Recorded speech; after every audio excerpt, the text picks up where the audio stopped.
back with you to read the second half of chapter 16 of Full House and Full Hearts. In the world of King Arthur, the once and future king was battling an enchanted scarecrow in the middle of a large open field.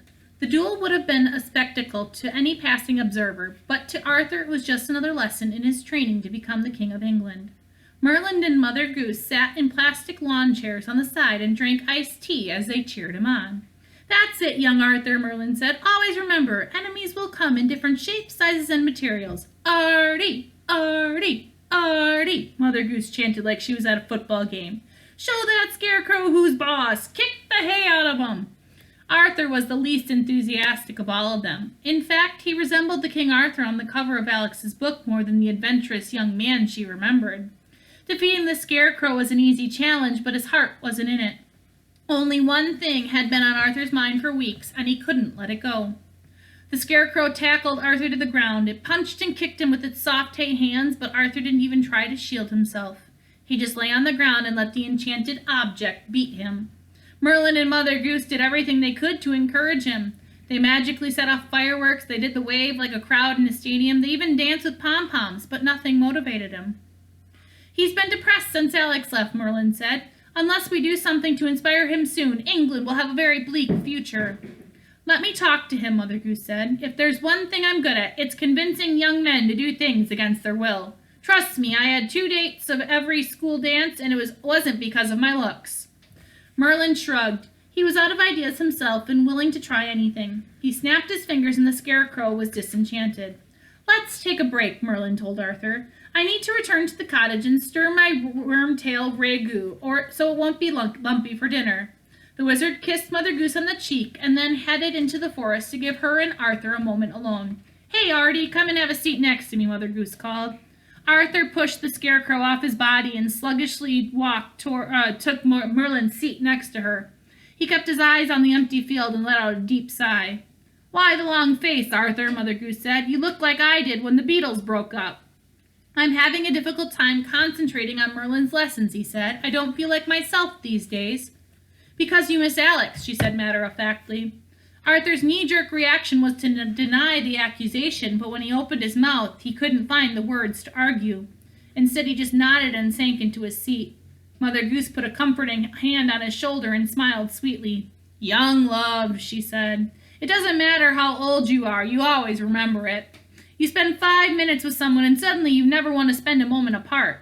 They become your sole focus and make you happier, more excited, and more inspired than anything before. They become your armor and give you strength and bravery and make you feel unstoppable. Life doesn't seem so bad now that you've had someone to share it with." Arthur gulped. He couldn't have described it better himself. "That is, until it stops," Mother Goose said. "Then everything comes to an earth-shattering, heart-breaking, rude awakening halt. You feel foolish for ever having been so happy and embarrassed for letting it show, and the world has never seemed so terrible." "Sounds familiar," Arthur said. Mother Goose leaned a little closer to him, and seriousness grew in her eyes. "Love is wonderful, magical, and beautiful, but it can also be maddening, damaging, and dangerous," she said. "It blinds us more than anything. It makes us selfish. It makes us feel like nothing else matters, and it tricks us into thinking the rest of the world doesn't exist. But it does exist. Whether you are high or low side of love, the world always moves on." "So you're saying love is a weakness?" Arthur asked. "It depends on you," Mother Goose said. "There's a reason we've got hearts and brains. We're supposed to listen to them both. A good man follows his heart, but a wise man follows his heart without ignoring his brain. Finding the right balance in one is the hardest part of life." "It appears Alex and I are on opposite sides of the scale," Arthur said. "She believes being together would alter my destiny, and I can't imagine a destiny without her."